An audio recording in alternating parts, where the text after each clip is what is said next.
سیدنا فاروق اعظم رضی اللہ تعالی عنہ ایک مرتبہ حضور کی خدمت میں تشریف لے جا رہے تھے۔ راستے میں دیکھا کہ ایک نوجوان بہت ہی زیادہ رو رہا ہے، زار و قطار رو رہا ہے۔ سیدنا فاروق اعظم رضی اللہ تعالی عنہ نے اس شخص سے پوچھا، اس نوجوان سے پوچھا کہ تو کیوں رو رہا ہے؟ اس نے کہا کہ میں ایک بہت بڑے گناہ کا مرتکب ہو گیا ہوں۔ سیدنا فاروق اعظم رضی اللہ تعالی عنہ نے اس کی حالت کو دیکھ کر خود رونے لگے۔ تو اس نوجوان نے سیدنا فاروق اعظم سے عرض کی کہ آپ اللہ کے محبوب کی بارگاہ میں میری سفارش کر دیں۔ سیدنا فاروق اعظم محبوب کی خدمت میں آئے، حضور کی بارگاہ میں پیش ہوئے تو سیدنا فاروق اعظم بھی رونے لگے۔ حضور نے پوچھا کہ اے فاروق اعظم کیا بات ہے؟ تو کہا آقا ایک نوجوان میرے سامنے بہت زیادہ رو رہا تھا، جس کی حالت دیکھ کر مجھے بھی رونا آیا۔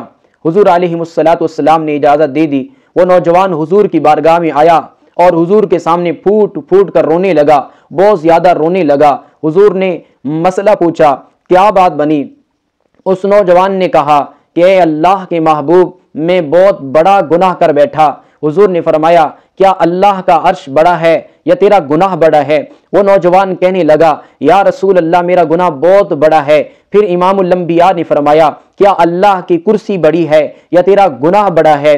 وہ نوجوان کہنے لگا اے اللہ کے محبوب میرا گناہ بہت زیادہ بہت بڑا ہے۔ تو حضور علیہ السلام نے فرمایا کیا تو نے شرک کیا، اللہ کے ساتھ کسی کو شریک بنایا؟ وہ کہنے لگا میں نے شرک نہیں کیا۔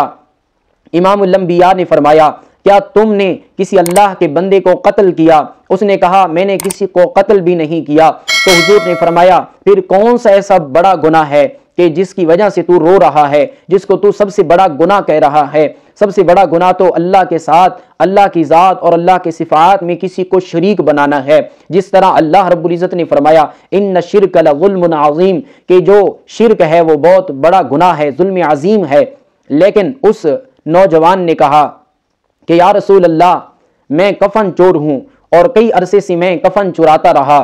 ایک مرتبہ مجھے پتا چلا کہ انصار کی ایک نوجوان لڑکی فوت ہوئی ہے۔ میں رات اپنے عادت کے مطابق، اپنے معمولات کے مطابق قبر میں داخل ہوا اور میں نے اس کا کفن اتارا۔ جب میں نے کفن اتار لیا تو اس کے بعد میں کفن اتار کر باہر جانے لگا تو شیطان نے میرے دل کے اندر وسوسہ ڈالا اور شیطان میرے اوپر غالب آ گیا اور میں نے اس مردہ عورت کے ساتھ، اس لڑکی کے ساتھ زنا کیا۔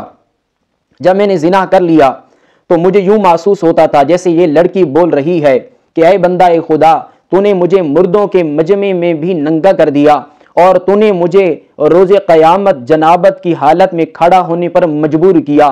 تو وہ نوجوان کہنے لگا کہ جس وقت اس عورت نے یہ جملے کہے اور یہ جملے میرے کانوں میں آئے تو مجھے اس وقت سے بہت خوف ہو رہا ہے، میں اللہ سے معافی بھی مانگ رہا ہوں، میں کیا کر بیٹھا، اتنا بڑا گناہ میں نے کر دیا۔ تو امام الانبیاء نے فرمایا کہ واقعی تو نے بہت بڑا گناہ کیا ہے۔ اب اس نوجوان نے سوچا اور دل میں یہ کہنے لگے کہ امام الانبیاء والمرسلین نے بھی کہہ دیا کہ بہت بڑا گناہ ہے۔ وہ فوراً حضور کی مجلس میں سے چلا گیا، کہیں ایسا نہ ہو کہ اللہ کے محبوب میرے اوپر ناراض ہیں، اور کہیں ایسا نہ ہو کہ حضور کی زبان مقدس سے، حضور کی زبان مبارک سے کوئی ایسا جملہ نہ نکل جائے جو میری بربادی کا سبب بن جائے۔ وہ حضور کی محفل سے اٹھا اور سیدھا پہاڑوں پر گیا۔ پہاڑوں پر 40 دن اللہ کو مناتا رہا، اللہ کے سامنے گڑ گڑاتا رہا، اللہ سے معافیاں مانگتا رہا۔ اور پھر کیا ہوا؟ اللہ کے محبوب کی بارگاہ ہے، صحابہ کرام موجود ہیں، حضور تشریف فرما ہیں، جبرائیل علیہ السلام آتے ہیں، تشریف لے آتے ہیں اور حضور علیہ السلام کو فرماتے ہیں کہ اللہ نے آپ کو سلام بھیجے ہیں۔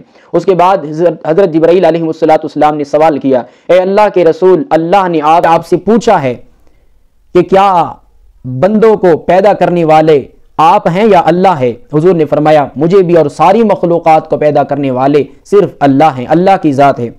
جبرائیل نے دوسرا سوال کیا، اللہ فرما رہے ہیں کیا مخلوق کو رزق آپ دیتے ہیں یا اللہ دیتے ہیں؟ امام الانبیاء نے فرمایا مجھے بھی اور پوری کائنات کو رزق دینے والی ذات صرف اللہ کی ہے۔ تو جبرائیل علیہ السلام نے فرمایا اللہ فرماتے ہیں کیا بندوں کے گناہ معاف کرنا آپ کے ذمہ ہے، آپ گناہ معاف کرتے ہیں یا اللہ؟ تو حضور نے فرمایا سارے انسانوں کے گناہوں کو معاف کرنے والی ذات صرف اللہ کی ہے۔ تو جبرائیل نے عرض کیا اے اللہ کے رسول آپ اس نوجوان کو خوشخبری سنا دیں، اللہ نے اس نوجوان کے سارے گناہوں کو معاف کر دیا۔